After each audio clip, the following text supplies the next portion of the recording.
Good afternoon and welcome to SDPB's live special coverage of the Governor's State of the State address. We're broadcasting live from the House Chamber in the State Capitol building in Pierre. I'm Jackie Hendry, joined today by SDPB's politics and public policy reporter, Lee Strubinger. About an hour ago, lawmakers took their oath of office, and this State of the State address marks the beginning of the 100th legislative session in South Dakota. We're awaiting a gavel in from Lieutenant Governor Larry Roden. We don't expect it should be too long before that, but Lee, what are some of the highlights we're hearing ahead of that gavel in? Well, I mean, I'll do a little bit of recap about what has sort of happened within the last hour. We had leadership elections. We have a newly elected Speaker of the House, John Hanson. He's actually standing right over here. Republican from Del Rapids was just sort of nominated to lead that chamber. Over in the Senate, we have Chris Carr, Republican from Sioux Falls, who's going to be the new Senate President pro tem. So both of these chambers are really kind of getting organized. The House ran a little long, and that's why this particular speech is starting a little bit later than scheduled. And again, we're awaiting the gavel in from Lieutenant Governor Larry Roden. This is presumably Governor Kristi Noem's last State of the State address. We know she's been nominated for Secretary of Homeland Security. Her Senate hearing in Washington, D.C. is actually tomorrow. You can watch that hearing on sdpb.org/news starting at 8 a.m. Central, 7 a.m. Mountain tomorrow morning. Presuming that happens, Lieutenant Governor Larry Roden would finish out Governor Noem's term.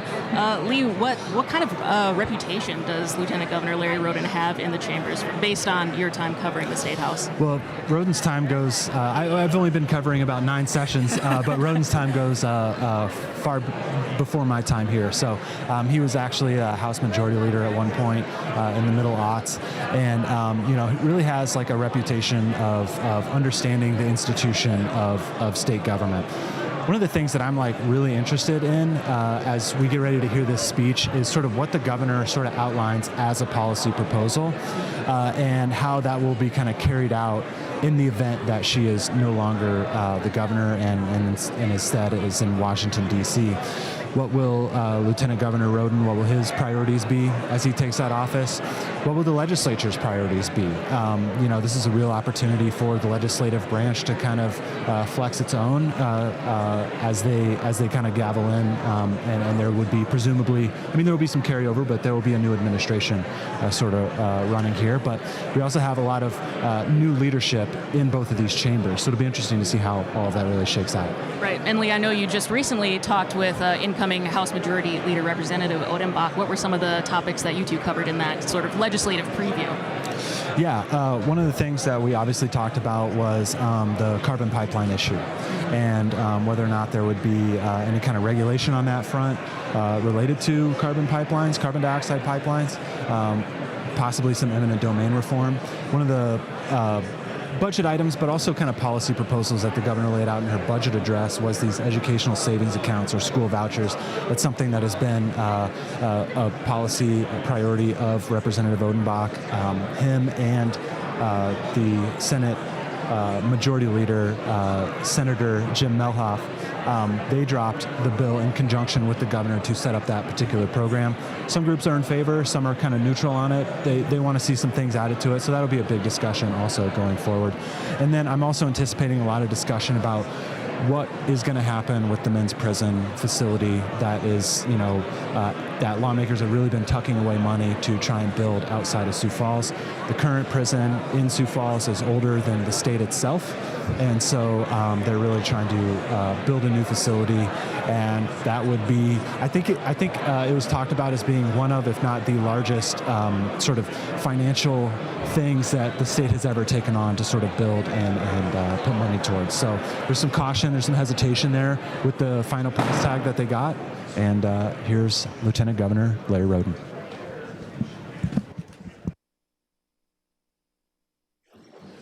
Joint session of the House of Representatives and the Senate of South Dakota will come to order.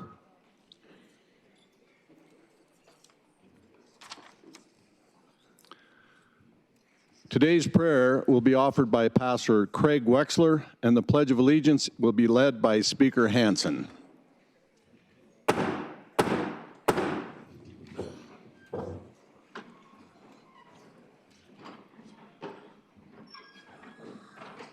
It's always an honor. The Lord be with you. We begin with a brief reading from Romans chapter 8.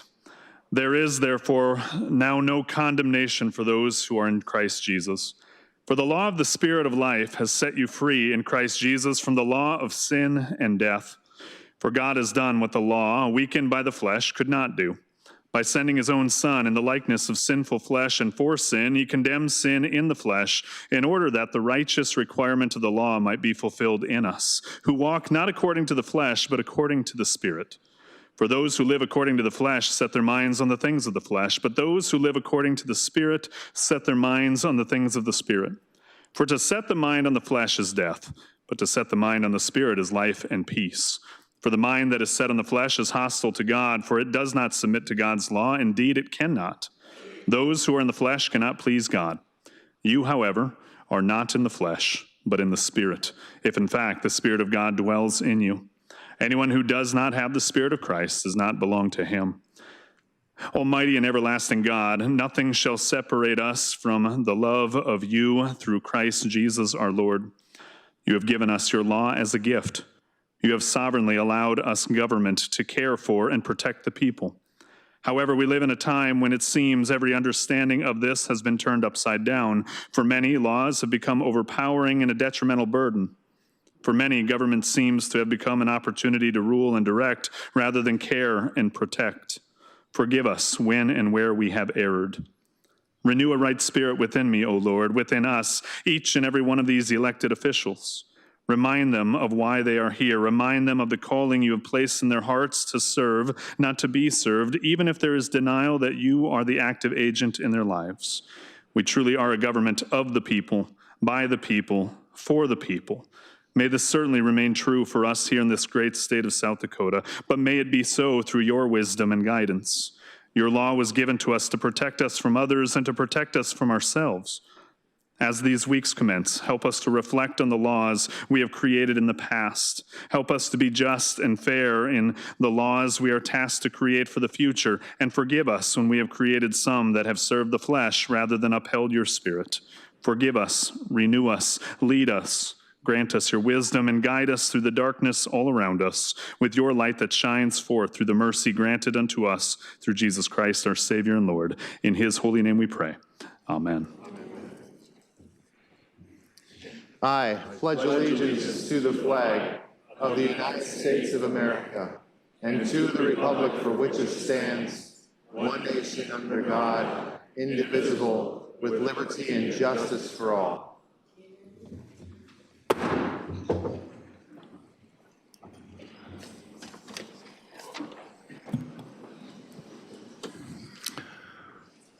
The Secretary of the Senate will call the roll of the Senate. Senators Beal, Blanc, Carley, Crabtree, Davis, Dibert, Duhamel, Foster, Grove, Hone, Howard, Hulse, Jensen, Carr, Colbeck, Lapka, Larson, Marty, Melhoff, Miskimmons, Nelson, Otten, Perry, Peterson, Pischke, Reed, Roll, Souter, Shanefish, Smith, Vilhauer, Voigt, Voida, Wheeler, and Zickman. Mr. President, we have a Senate quorum. Thank you. Chief Clerk of the House will call the roll of the House.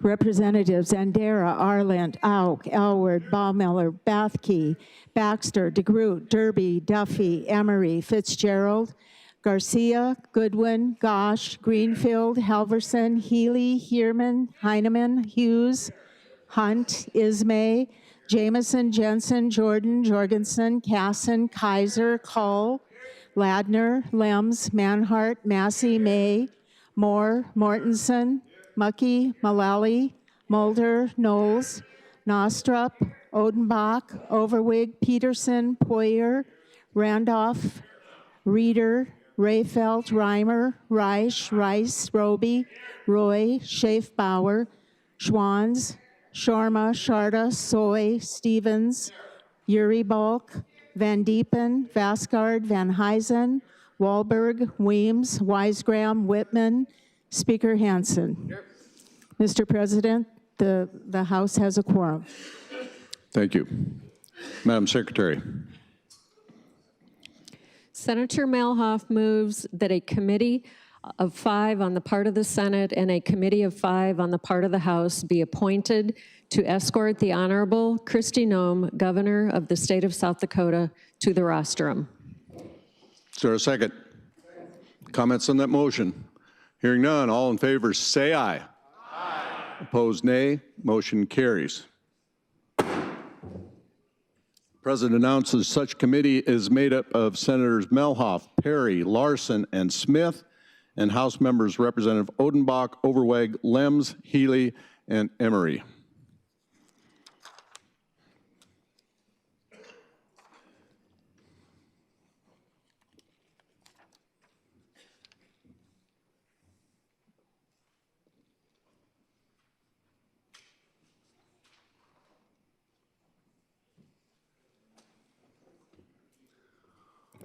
Well, ladies and gentlemen, it is my privilege to stand before you on this, the beginning of the State of the State, the beginning of the 100th legislative session.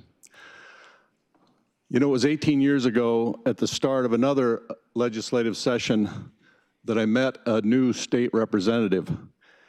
And we weren't, I think, a week into session, maybe 2 weeks into session, when she got herself in a little trouble. Kind of put her foot in the mouth over an issue, and there's a lot of consternation among her colleagues. I was a majority leader at the time, and I noticed that she was kind of been ostracized in some ways. And so one day I invited her to go to dinner to talk it over. And I invited a couple colleagues to join me, and I'm not ashamed to admit this. When I invited them, I said, "Why don't you join Kristi and I for dinner later on tonight?" She doesn't have a lot of friends. And of course, that was Representative at the time, Representative Kristi Noem. Then for the next 4 years, we worked together on a lot of legislation, and she was a vital help to me as majority leader those first term. And 2 years later, when she was in the House, I was in the Senate, we worked across the chambers together. And we developed a friendship that's meant the world to me. More than a decade later, she asked me to be her running mate. And we've accomplished some pretty incredible things since then. It occurred to me in the last couple days as I was thinking about this early schedule and this State of the State, that this may well be the last opportunity that I have to introduce the governor. So let me say this. In my estimation, Governor Noem is a perfect example of what it means to be a South Dakotan. She stays rooted in her values. She focuses on families and on our communities. She knows that it's not our job to tell people what to do. Rather, it's our job to keep the people free. It's been truly an honor for me to serve as her lieutenant governor, but I'm even more honored to call her my very dear friend. With that, Sergeant at Arms, would you please announce the arrival of the governor? As we all greet the new year, let us greet the Honorable Governor Kristi Noem.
Thank you.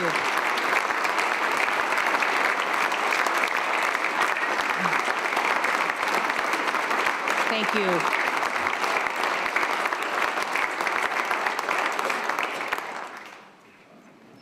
Lieutenant Governor Roden, Mr. Speaker, our Supreme Court justices, constitutional officers, and members of the House and the Senate, and my fellow South Dakotans. I want to thank you all for being here today as I deliver our 100th State of the State address during our 100th legislative session. As we come into this body today, I want to ask if you will honor our National Guard soldiers who serve our country so faithfully and all of our veterans. Would our National Guard and our veterans please stand and be recognized for your service to this country and our state?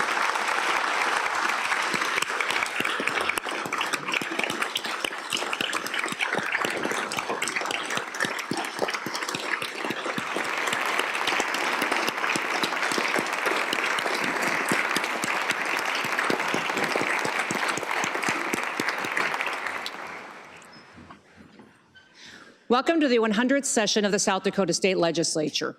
Over these 100 sessions, we have made history here in South Dakota. The things that have taken place in this building have changed our state forever. And today, I want to share a story with all of you that inspires me. A story about a South Dakota trailblazer named Gladys Pyle. Now, Gladys was born in Huron in 1890. Her mother, Mamie, secured the right to vote for South Dakota women, and her father, John, was the 4th Attorney General of South Dakota. But Gladys, she would outshine them both. She became the first female Secretary of State in South Dakota in 1927, and then the first Republican woman elected to the U.S. Senate in 1938. But did you know that Gladys Pyle was almost the first female governor of South Dakota? In fact, she won the primary with 28% of the vote. But she did not clear the 35% threshold that was needed to win the nomination, so the vote went to the GOP convention, where, after 12 rounds of voting, a different candidate was chosen to go to the general election ballot. Now, 88 years later, I became the first female governor of the state of South Dakota to hold this office. But Gladys's story reminds me sometimes that obstacles that people face sometimes prepare them for greatness. America has been through a very difficult time, and now we stand on the cusp of a great American comeback.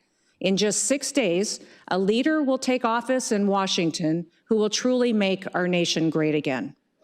South Dakota has had its own share of difficulty in the past years, but these challenges have been opportunities that have put us in a position to succeed, and we have thrived. Today, South Dakotans have prosperity and they have hope. Our people enjoy a greater level of freedom than anywhere else. We have made our state safer, stronger, and freer for our kids and for our grandkids. We built a stronger South Dakota than we ever have had before.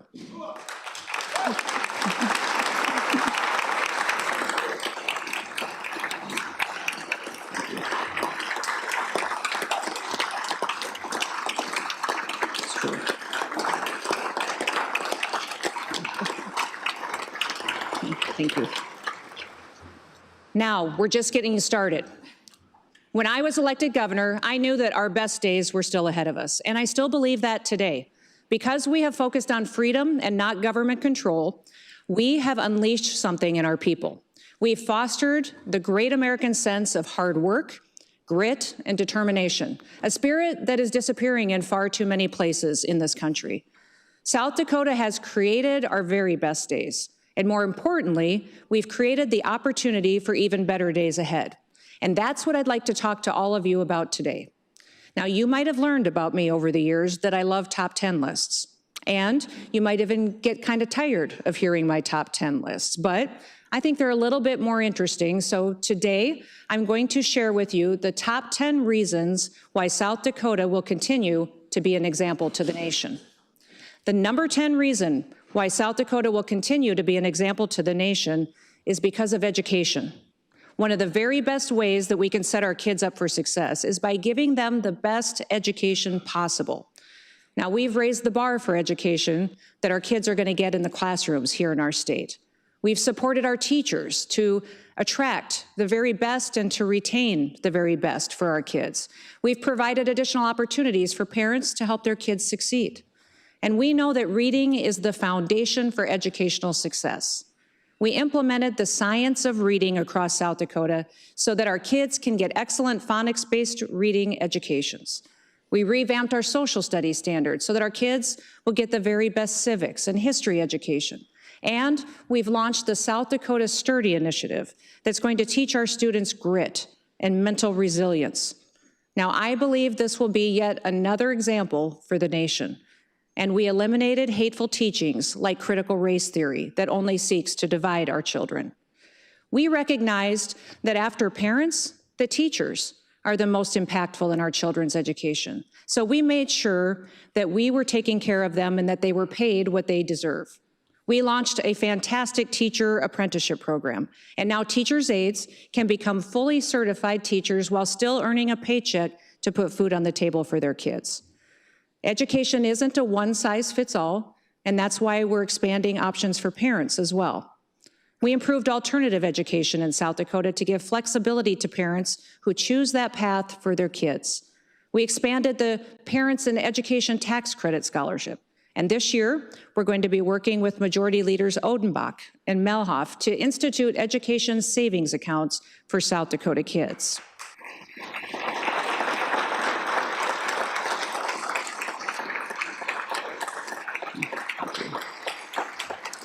Now, these education savings accounts will support all of our South Dakota students. We will provide families greater opportunities to choose the best fit for their children's education. We won't impact any of the funding that goes to our great public schools. These ESAs will be a testament of our ability to meet the unique needs of every single South Dakota family that participates. Now, the number 9 reason why South Dakota will continue to be an example to the nation is healthcare. Our state has been a leader in healthcare policy. We took a very unique approach to the COVID pandemic. We cared for our people while still respecting their freedoms. We created a first-in-the-nation initiative that put telehealth services into the backs of our ambulances across the state of South Dakota. And we guaranteed that South Dakotans will have transparency from our health insurance companies. We created regional mental health facilities across our state to get South Dakotans care closer to their homes. We're reforming healthcare to give South Dakotans more opportunities to work. Now, the Freedom Works Here campaign created and recruited opportunities for South Dakota nurses to come to our state because it was one of the greatest needs in our workforce. Ladies and gentlemen, the results have been absolutely incredible.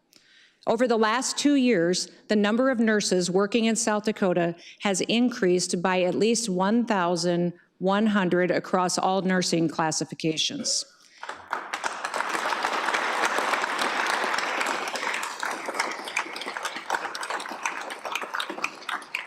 These professionals are filling critical roles in hospitals and clinics all across the state, ensuring that every community has access to care. And we're advancing career opportunities for South Dakotans who use our state's Medicaid program. South Dakotans already have work requirements in place for many of our social welfare programs, such as temporary assistance for needy families and food stamps. For folks that are in these programs, the Department of Social Services provides South Dakota Career Link to help them find career training, interview skills, and career opportunities.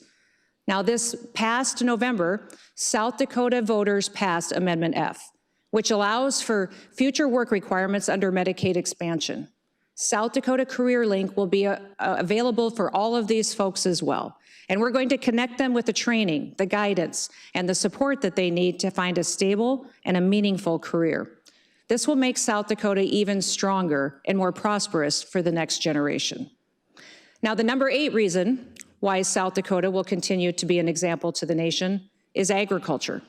Ag is more than just our largest industry. It really is our way of life. When ag has a good year, our communities grow and they thrive. And when the opposite is true, our entire state faces challenges.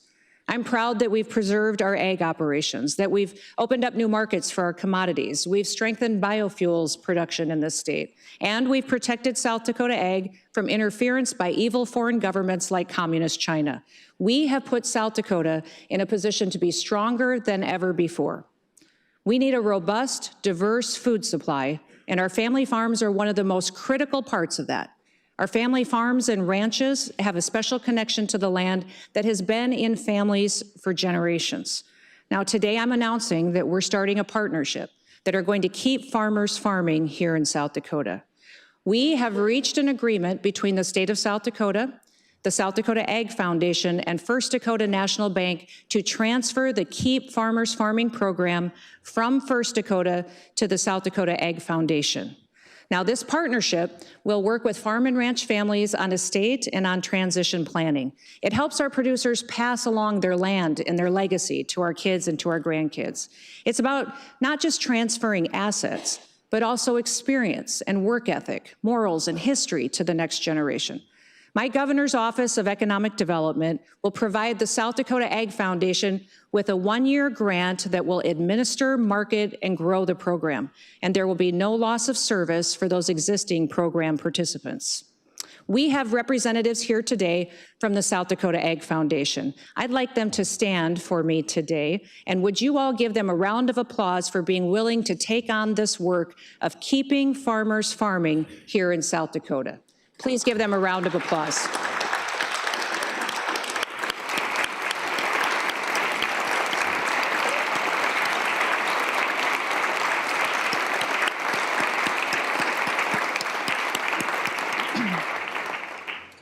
The number 7 reason why South Dakota will continue to be an example to the nation is our outdoor opportunities. South Dakota has some of the most beautiful landscapes in the world. From our rolling prairies to the rugged Black Hills, our landscapes are a testament to God's creation. Now, we have worked hard in this state to conserve and to enhance these treasures. We're breaking records for outdoor opportunities, including our pheasant hunting. Our Nest Predator Bounty program has been incredibly successful. We've gotten our kids outdoors, we've passed on our outdoor heritage, and we've increased our bird population as well. Our Second Century Habitat program has taken marginal acres out of production and created havens for our wildlife.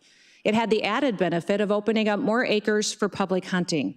In 2024, South Dakota had a record-breaking 1.6 million acres of private land open for public hunting. We've had the most pheasant hunters in over 10 years, and hundreds of thousands of residents and non-residents enjoyed our pheasant season. We had nearly 8 million visitors to our state parks. We're expanding our Sioux Falls outdoor campus, and we completed the fantastic expansion at Palisades State Park. We broke the record for the highest attendance ever this year at my favorite event, the Governor's Buffalo Roundup in Custer State Park.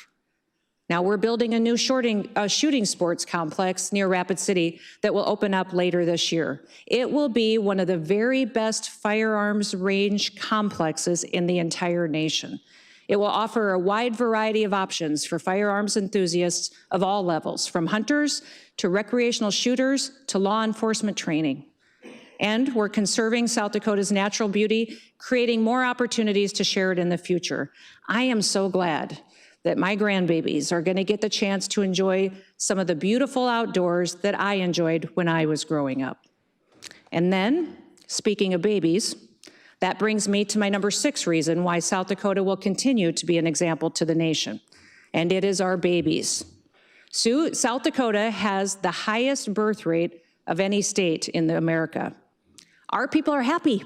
They're having babies, and that is a hope for the future.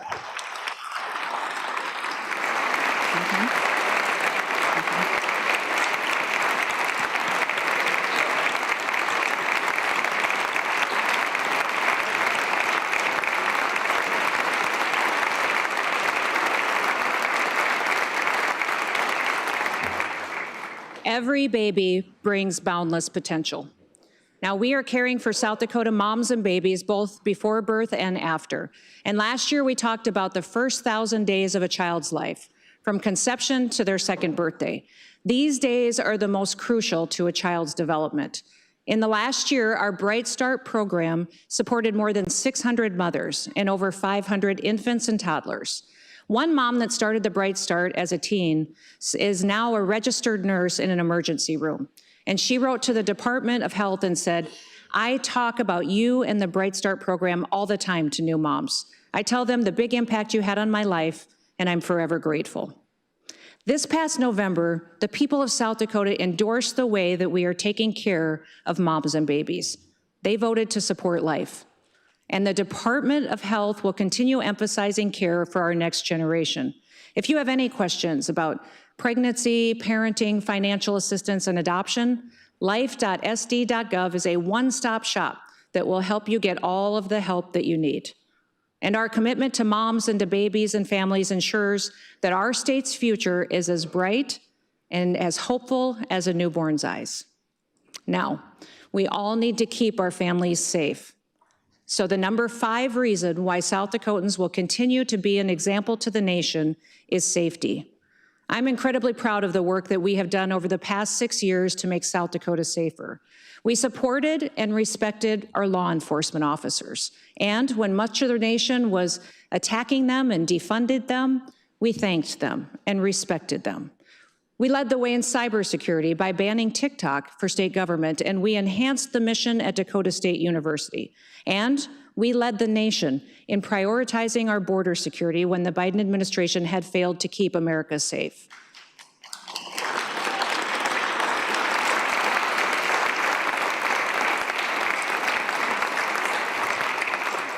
We made South Dakota the first state in America to offer a state-led tribal-specific law enforcement training.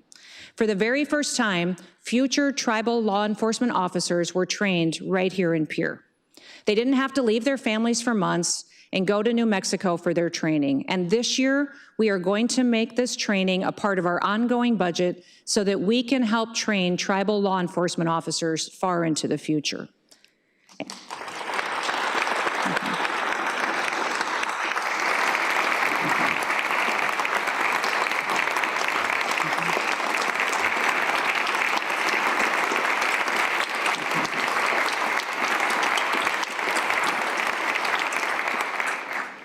Today we have with us here 2 gentlemen that I would like to have them stand. We have Corson County Sheriff Alan Dale and Ziebach County, you guys gotta listen to me, sheriffs, stand up, no, stand up, that's great. Sheriff, we need Sheriff Gary Cudmore to stand as well. These 2 gentlemen were the sheriffs that represent counties that are on 2 of our South Dakota tribal lands. And they are the ones who helped me come up with the idea that started the Tribal Law Enforcement Training Academy. So would you please thank them for helping build partnerships to get more public safety to our tribes? Thank you.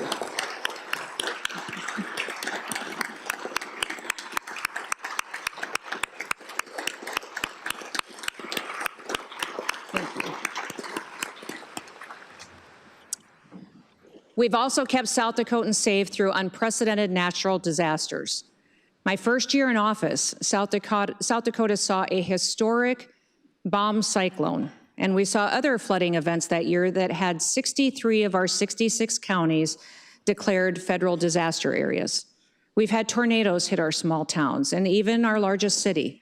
We've had wildfires threaten the Black Hills. We've seen a derecho, blizzards, and even an unprecedented 1,000-year flood. Every time South Dakotans work together to get through the very worst situations. As an example, over the past several years, we've improved our infrastructure. We built our levees stronger and higher.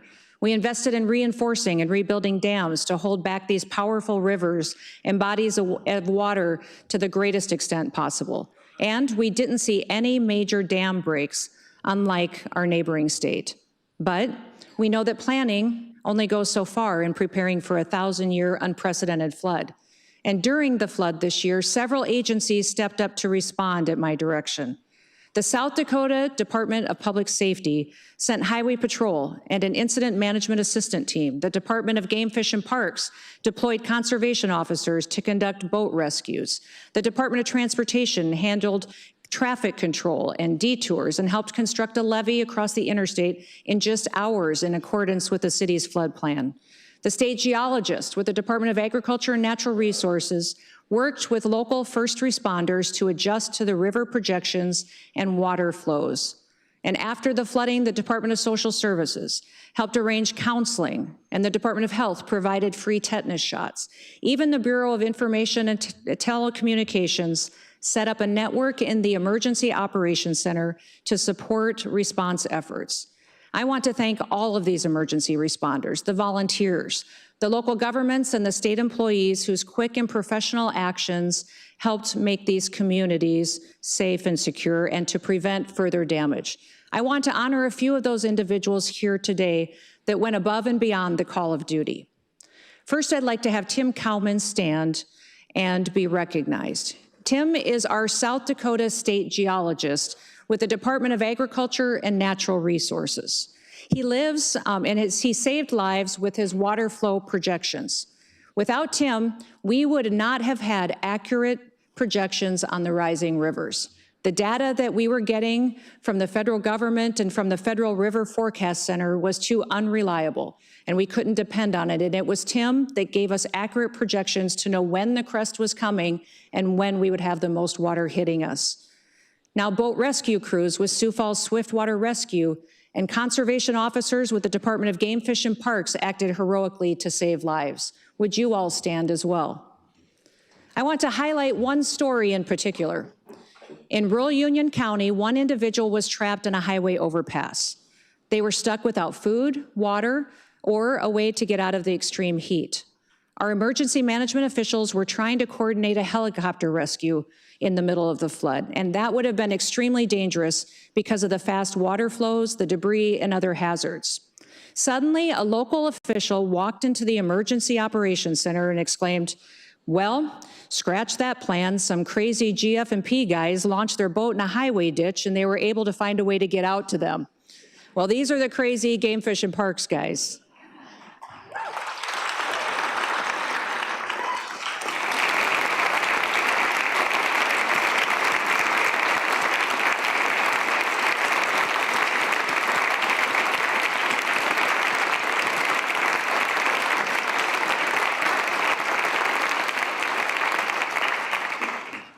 They risked their own safety and eliminated the need for a more dangerous aerial rescue. They used a drone to scout the possible route. They boated across cornfields with unknown hazards. They walked across a narrow berm to the overpass, and they rescued that South Dakotan. I appreciate their example, their leadership, and their heroism. Now, the Sioux Falls Swiftwater Rescue Team came at our request because of their special skill set. When the first member of the team arrived on the site, he was alone before his other team members got there, but he single-handedly assisted several people before the rest of the team arrived. In fact, when they all got there, he was taken for medical attention due to heat exhaustion. The other team members worked with Game, Fish, and Parks through the night to make sure that everyone was rescued. And after everyone was out, they slept for a few hours in the grass until morning. These individuals all went above and beyond throughout the crisis. They truly saved lives, and we cannot thank them enough for all that they accomplished. But here's what we can do. I would like to give the Governor's Award for Heroism to Tim Cowman, to those crazy GF&P guys, Sam Skelhaus, Jeremy Rowe, Christopher Shira, Taylor Etherington, and the 6 members of the Sioux Falls Swiftwater Rescue Team, Mike Murphy, Mike Olson, Adam Frick, Chris Lohan, Jack Clausen, and Rob Flannery. Please give them a round of applause and thank them for keeping us safe.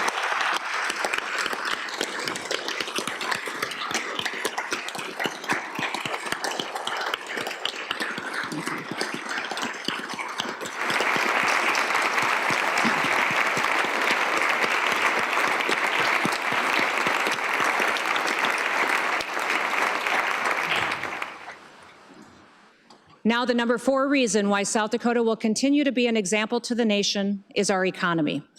We built the strongest economy of any state in America. Our 1.9 unemployment rate is the lowest in the nation today, and it has averaged as the lowest since I took office. We even broke the record for the lowest unemployment rate of any state in the history of America. Our incomes have consistently grown faster than any other state, and we have led the nation in new housing development. Our labor force participation rate is far above the national average, and we broke ground on a nearly $1 billion food processing facility with C.J. Schwann's. Last year, we won the Governor's Cup as the top state in America for economic development projects.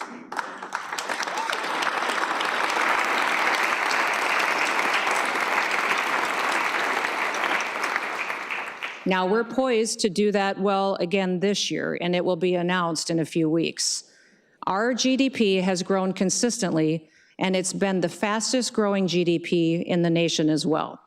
Now, rising incomes mean that even during a historic inflation crisis, South Dakota families have been better able to keep food on the table for their families. New jobs mean that our kids don't have to leave our state to pursue their career or their dreams. And new homes mean that we're able to welcome more freedom-loving Americans to come and join us here in South Dakota. Our biggest challenge has been our workforce. And when I started the Freedom Works Here campaign in June of 2023, we had more than 25,000 open jobs in South Dakota. Today, that number is down by over 7,000 jobs, and we're filling some of the most important job needs like nurses, electricians, plumbers, and accountants. Our apprenticeship programs have completely changed how South Dakotans get educated for the future. Our teacher apprenticeship pathway is on track to turn out 150 new certified teachers in just the first 3 years.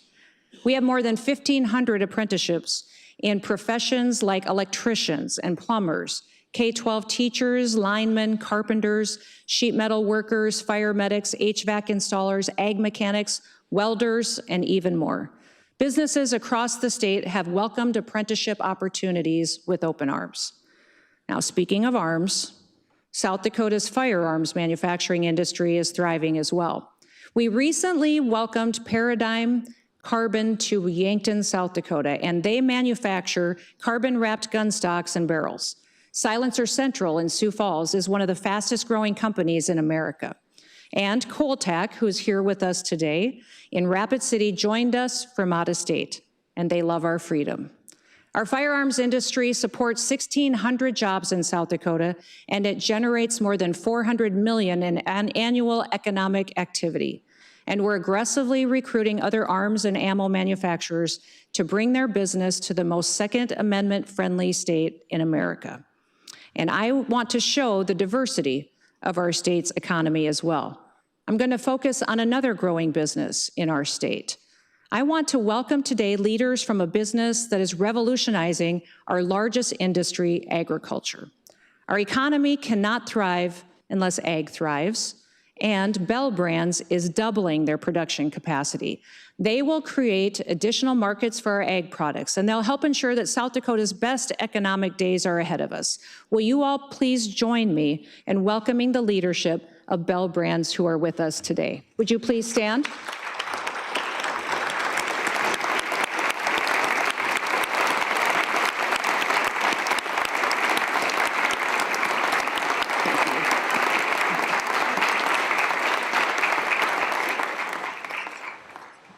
We're excited about your growth, your expansion, and your investment here in South Dakota.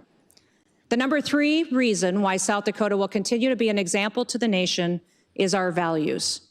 South Dakota embodies the values that make America special.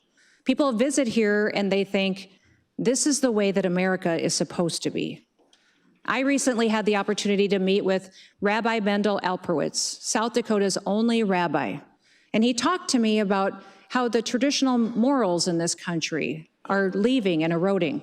Anti-Semitic hatred continues to rise in too many other states and too many other places. In South Dakota, we addressed that last year here in this legislative body. We defined anti-Semitic discrimination so that we can identify it when it occurs and we can stop it. Now, the rabbi and I also discussed how this nation needs to turn back to South Dakota's example to help face this moral decline. We in South Dakota embody the values and the morals that built this nation. Make no mistake, America was built on Judeo-Christian values. This might be a controversial statement for some people, But it wasn't for our founders. Take it from the father of our nation, George Washington. It might surprise you to learn that George Washington did not sign our Declaration of Independence. He was with his troops on the battlefield when the Continental Congress met. John Hancock mailed him a copy, and on July 9th, 5 days after it was signed, General Washington wrote general orders to his men that they all should gather and they should listen as the Declaration was read aloud. These were Washington's words to his troops. The blessing and the protection of heaven are at all times necessary, but especially so in times of public distress and danger. The general hopes and trusts that every officer and man will endeavor to live and to act as becomes a Christian soldier, that defending the dearest rights and liberties of this country. Even in that historic moment, General Washington encouraged his troops to first act as becomes a Christian, then defend our rights and our liberties. 4.5 years ago, we had the tremendous honor of celebrating America's birthday right here in South Dakota. We had the celebration with fireworks at Mount Rushmore. And that mountain honors President Washington and 3 other monumental American leaders.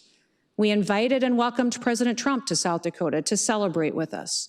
And we are the first nation built on the principle that our rights come from God, not government, and that our people have the unalienable rights to life, liberty, and the pursuit of happiness.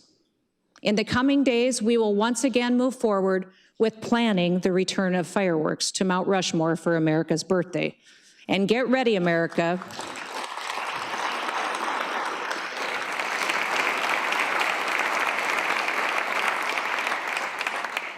Our nation's 250th birthday is coming up in 2026, and South Dakota is going to throw the biggest birthday party ever at Mount Rushmore.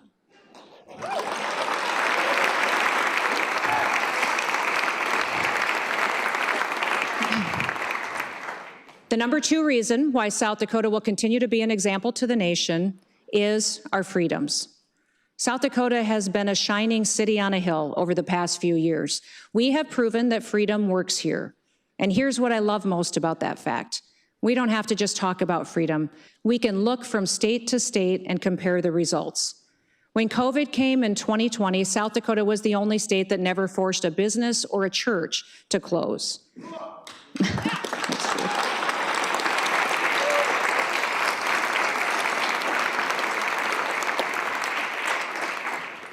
I never mandated anything. I trusted our people to use their personal responsibility to make the best decisions for themselves and for their loved ones. We defended the First Amendment, including the freedom of assembly, in ways that no other state did.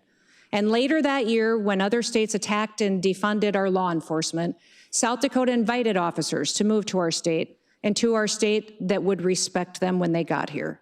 And several times over the past few years, when other states accepted piles of federal money with strings attached to leftist policies, South Dakota said, no thanks.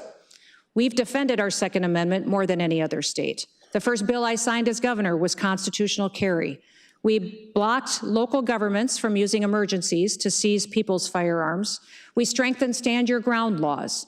I signed an executive order to protect our God-given right to keep and bear arms from being infringed on by financial institutions. And we made South Dakota the first state in America where it will not cost you a penny to exercise your Second Amendment rights. Thomas Jefferson once wrote a letter to James Madison where he said, "I prefer dangerous freedom over peaceful slavery."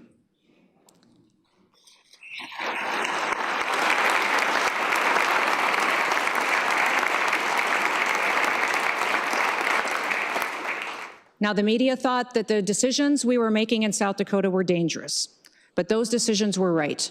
And in the future, when tough decisions are in front of our state, we will have an easier time making the right choice. We have the courage of our convictions. But freedom is only as good as the people exercising those freedoms, which brings me to the number 1 reason why South Dakota will continue to be an example to the nation. It is our people. You've heard me recite our state motto many times. Under God, the people rule. And I hope that you will remind each other of what that motto means every single day. Everything that we do is for the people. The everyday South Dakotan does not have a lobbyist in this Capitol. It is the charge of each of the 105 legislators in this chamber to be that voice. Listen to your constituents. Do the work to learn the facts, and then make the best decisions you can as their elected leaders. I want to thank one particular group of fantastic South Dakotans, my family. Several of them are at the back of the room today, and I'd like to say a few words honoring all of them. Now, my mom, Corinne, is here. Mom, you can wave. I won't make you stand.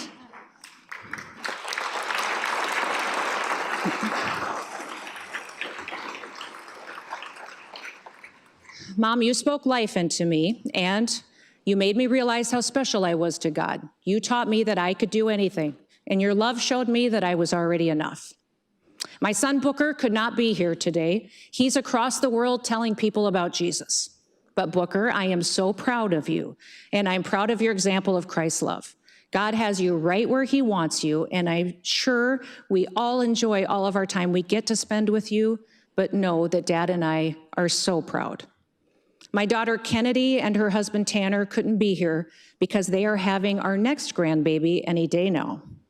Kenners and Tanner, I am amazed that you have already accomplished so much in your young lives. I will be praying for you as you start parenthood, and I know that you will do a great job just like you always do everything. Now, my oldest Cassidy is here with her husband Kyle, and they brought their oldest child, Miss Addie, who's sitting there as well. Hi, Miss Addie. Hi.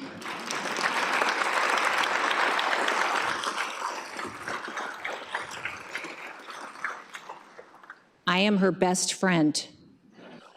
Right? Are you my best friend? Yeah, it's true. Now they have two other beautiful babies, Branch and Lenny Lou. For a minute there, they had 3 kids under the age of 3. Actually, they still do. Pretty soon, Miss Addie will be 4. And they are still achieving fantastic things in their career. I don't know how they do all that they do. Cass and Kyle, you have such a bright light around you, and you're such an example to other people. You're raising amazing people and individuals, and it's a wonderful reflection of your love of each other. Thanks for letting me babysit so often, and there is nothing that I love more. Now, last but certainly not least, I want to thank my husband, Brian, for being the best partner through this crazy journey together. When he married me, he thought he was marrying a farmer. But Brian, you've always been there with advice and with support. Thank you for all the adventures, the love, and the years that we are enjoying together. Thank you.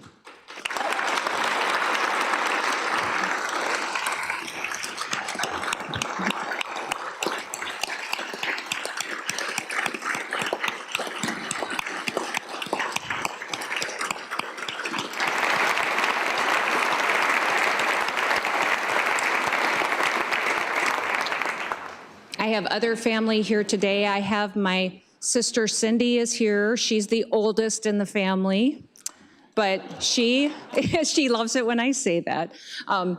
No, but she is the sister I always wanted to grow up and be more like. She is an outstanding individual, and in our family, she's the peacemaker. So imagine the burden of being a sister to me and being in politics, but she loves me every day, no matter what, and I'm so grateful for her example and her willingness to raise the rest of us kids along with Dad and Mom. I don't have my older brother Rock here, but I do have my baby brother Rob, who's bigger than all of us. My youngest brother Rob, I tell people quite often, my brother Rock and I may not talk for several weeks, and then we'll have a 4-hour conversation. But Rob calls me almost every day to check on me. And I appreciate that friendship, and when we farm together every day, we could fight, get over it in 2 minutes, and be back to work and love spending all of our time together. He's here with his beautiful wife, Teresa, and their kids, Ruby, Rosie, and Tian. And I also am blessed with the best in-laws that anybody could ever hope for, Al and Sharon Noem, who are Brian's parents. They accepted me as one of their children, have never treated me any different than any of the rest of their kids, and their unconditional love is an example for all of our families in this great state. Would you please thank them for being here with us today, too?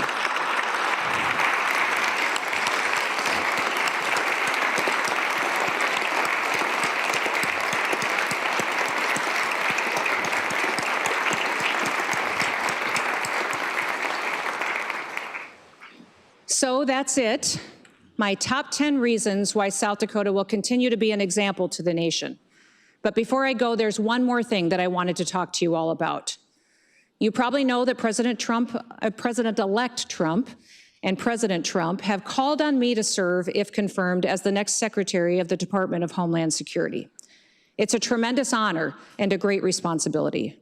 The mission of the Department of Homeland Security is to keep the American people safe from the threats to the homeland. Now, the situation at our southern border is nothing short of an invasion.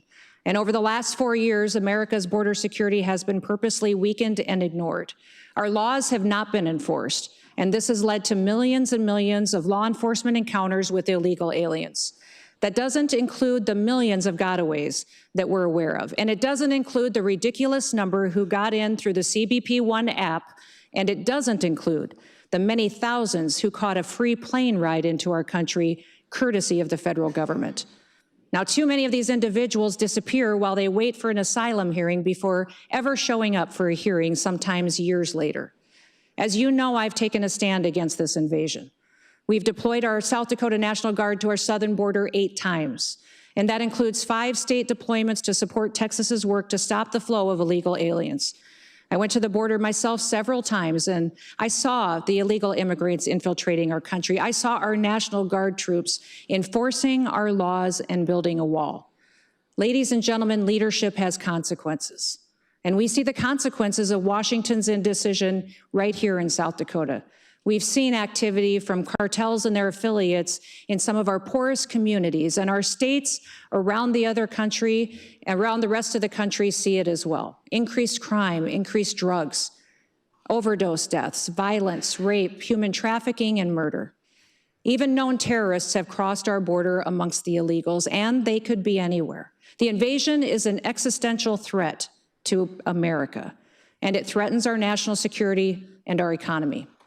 So the basic question is this: what kind of country do we want to leave to our families?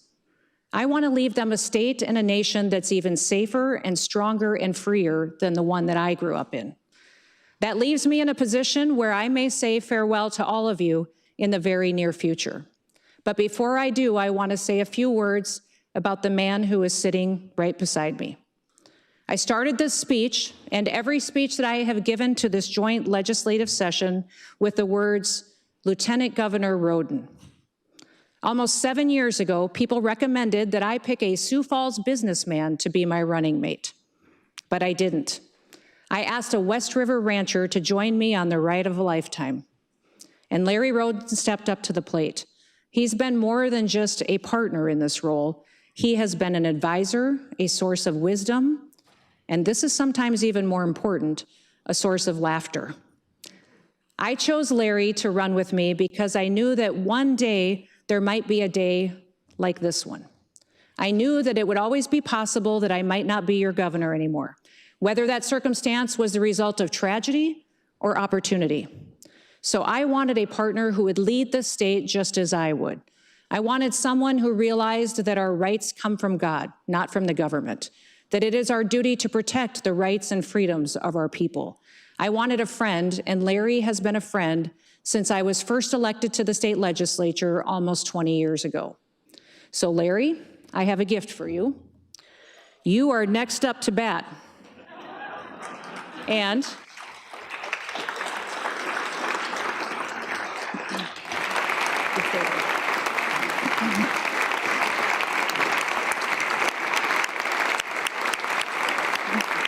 stay up.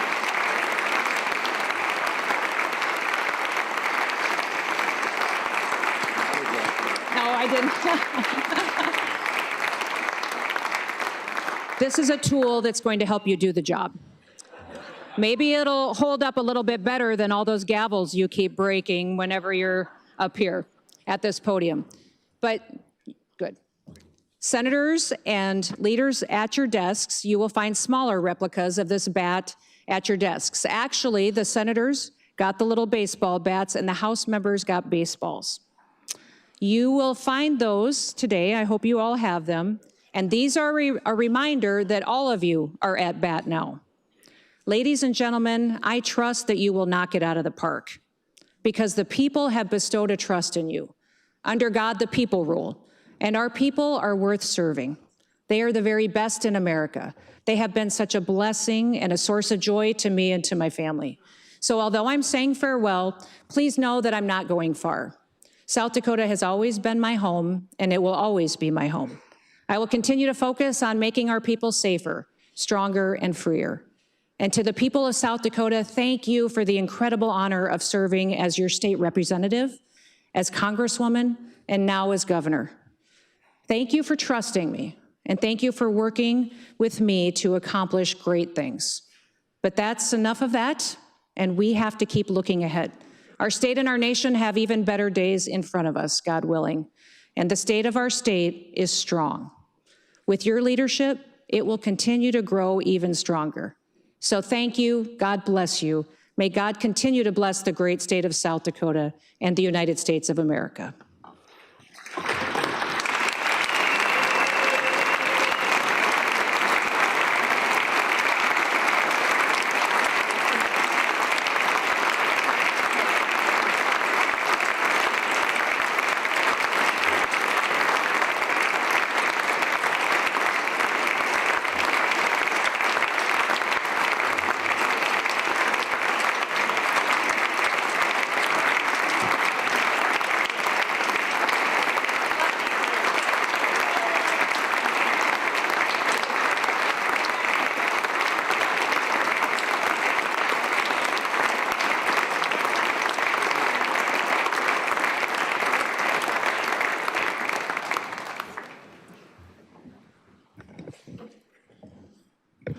Madam Secretary.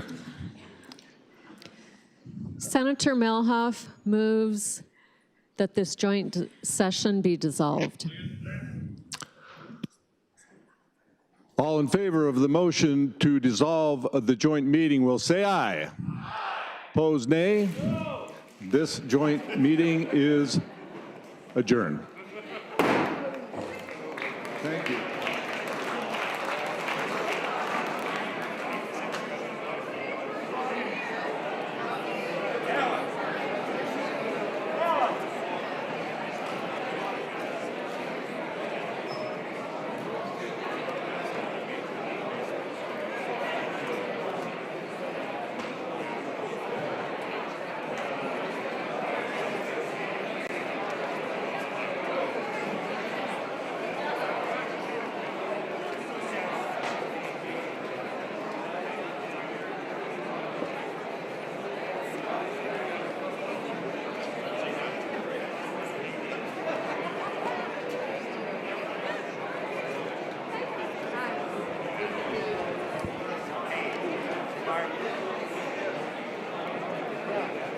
I gotta go do an interview. I'd come up and say hi, but I gotta go over and do an interview.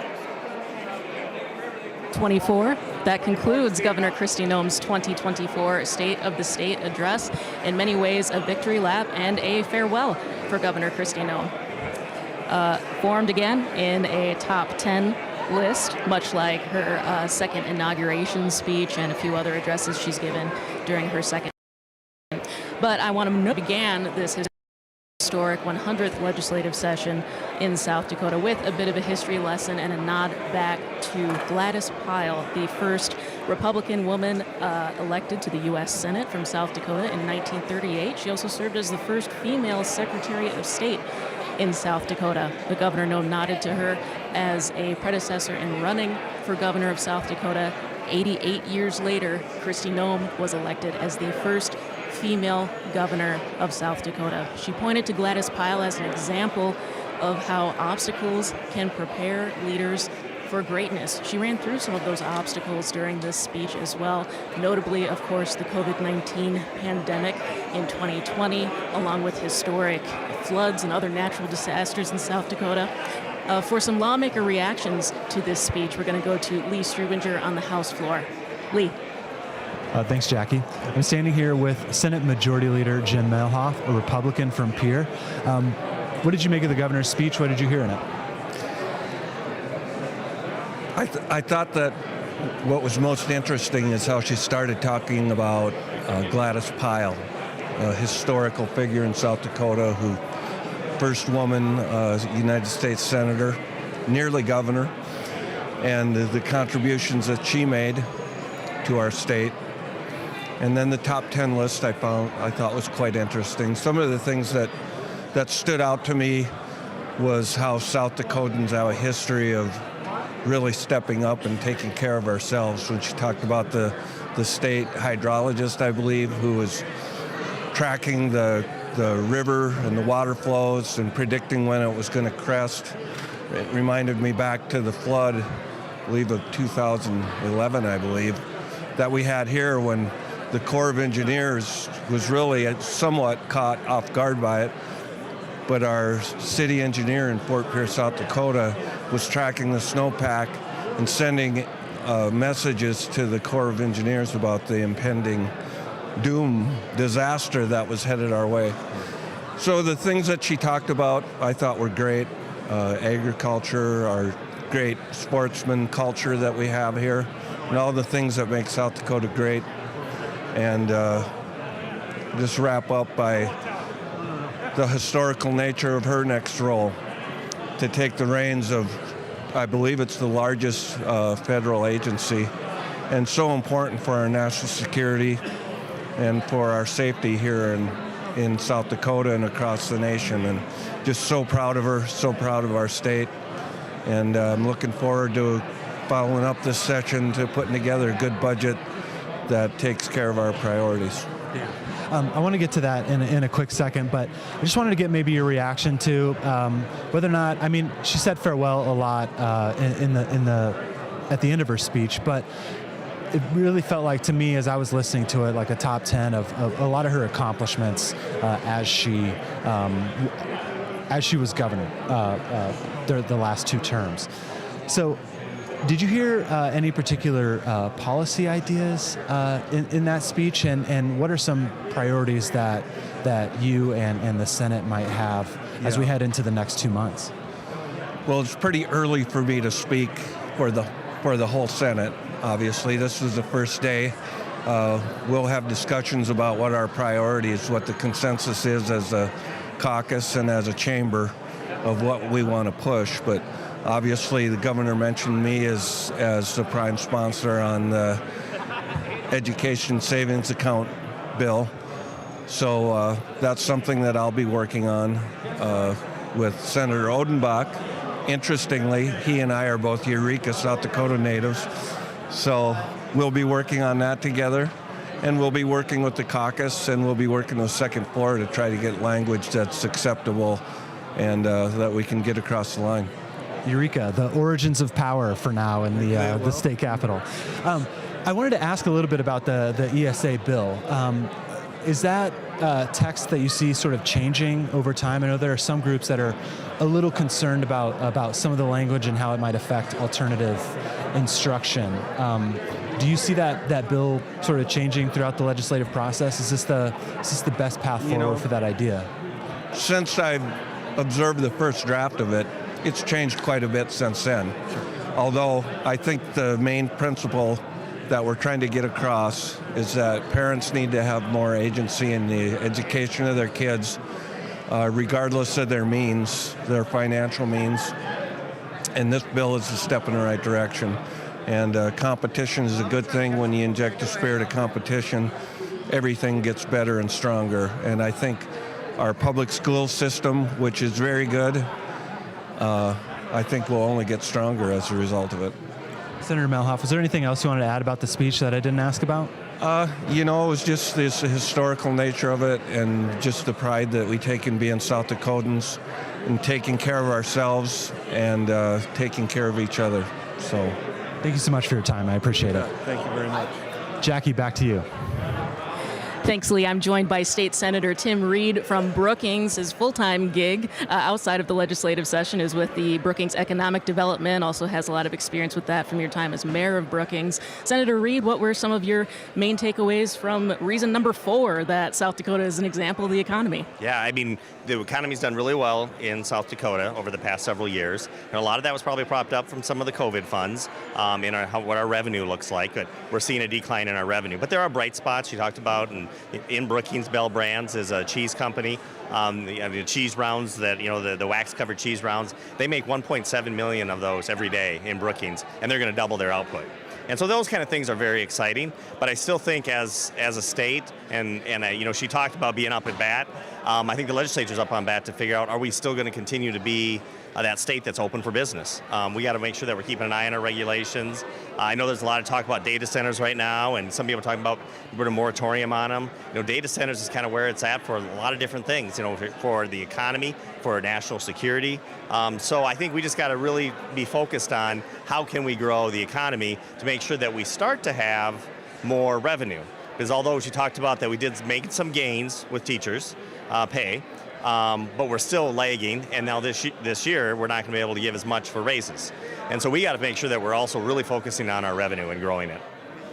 That matter pretty closely tied with workforce. That was what she outlined as kind of the really significant challenge for the economy. What would you like to say about that? Well, I think with workforce, we got to try to continue to attract people into the state, and then we got to focus on our education. And by education is also higher education for those jobs, but then we also need to focus earlier on in life to make sure that we're preparing the workforce. So we got to take this in a mid kind of way, looking at it, a midterm, and then we got to look at it for the long term also, and that's why I've been focused on childcare. With childcare, also, it's you kind of got three levels that you're with the workforce, right? You've got the trying to get the parents that do want to work. Some parents want to stay with their kids, and that's great, and we should promote that. But we do want to get them in the workforce if they want to be in the workforce. We also need to grow our childcare workforce, and then we got to be looking at the workforce for the future, and that's why we got to make sure that we provide quality daycare for those kids that are, just getting started and getting ready for school. Senator Reed, any closing thoughts before I let you go? I think it was a great speech. It was a little bit light on policy, but it had she had to talk about some of the great things that has been done in South Dakota. I'm just kind of ready with this legislative session, the 100th, to look forward. State Senator Tim Reed from Brookings, thanks for your time. Thank you. Lee? Thanks, Jackie. I'm standing here with Representative Aaron Healy, a Democrat out of Sioux Falls, the incoming House Minority Leader. Representative, what did you hear in the governor's speech? Yeah, I heard a lot about what she has done during her time in office, and also just a few things that are to come this year. She mentioned in the budget address the education savings accounts. She reiterated it again in this speech. Where does your caucus sit on that issue? Where do you stand on that issue, and how do you think it'll play out? Yeah, our caucus won't be supporting that this year. We are already seeing funding being incredibly difficult for our public schools. Although she did say that this would not take away from the general fund, it will. Any money that is utilized is going to take away from the general fund. And I do believe that it's just going to separate the haves from the have-nots. And that's just not something that we need here in our state. Speaking about sort of revenues, the governor talked a little bit about the state of the economy here in South Dakota, as well as some business expansion and stuff like that. Our employment rate is about 1.9%. What can be done, I guess, in order to maybe expand those kind of opportunities, but with such a low unemployment rate? Yeah. Well, she mentioned that we have one of the lowest unemployment rates in the nation. That's great.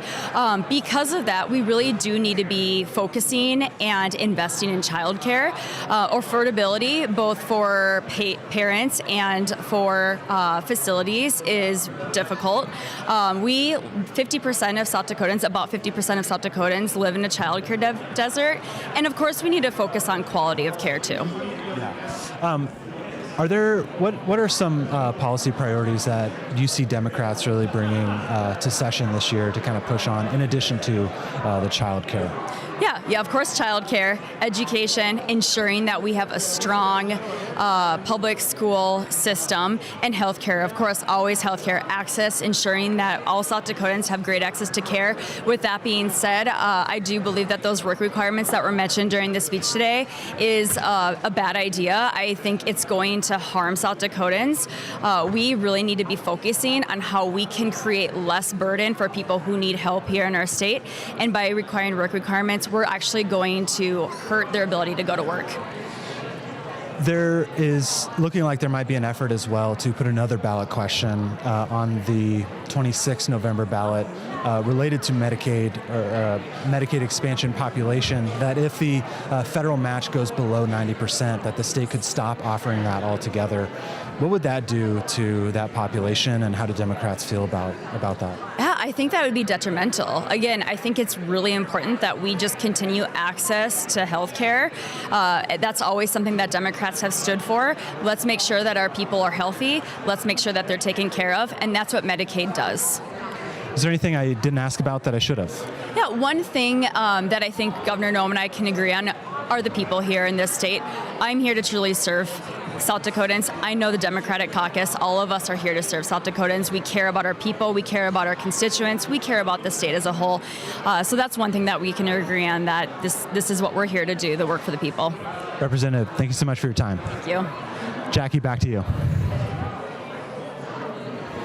Thanks, Lee. I'm joined by Assistant Majority Leader, newly appointed Assistant Majority Leader, Representative Overgard. Thank you so much.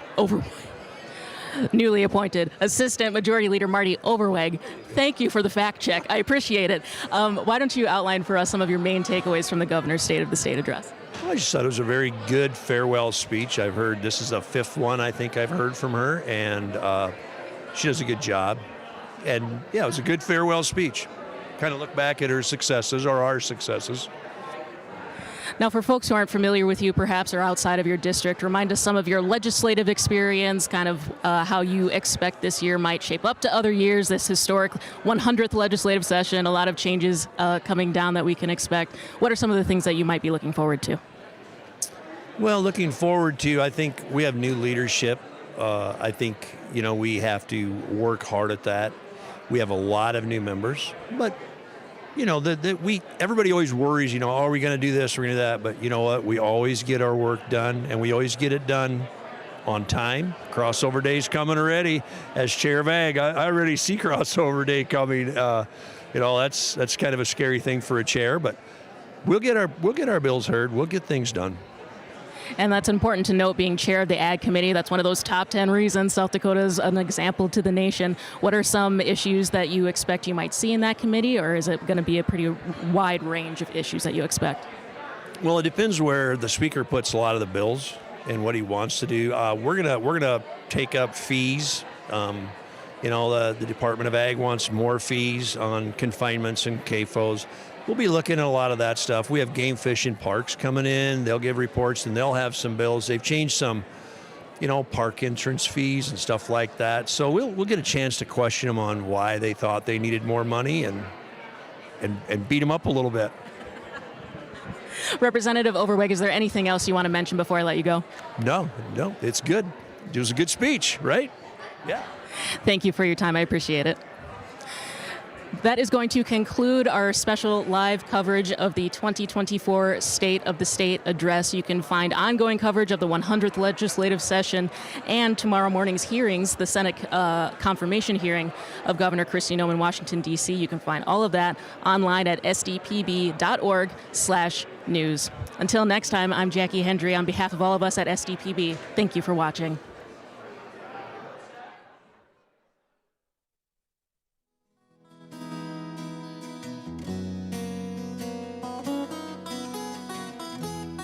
Legislative coverage on SDPB is supported by the South Dakota Bar Foundation, SDN Communications, Missouri River Energy Services, Wrench Law, and your membership in the Friends of SDPB. Thank you.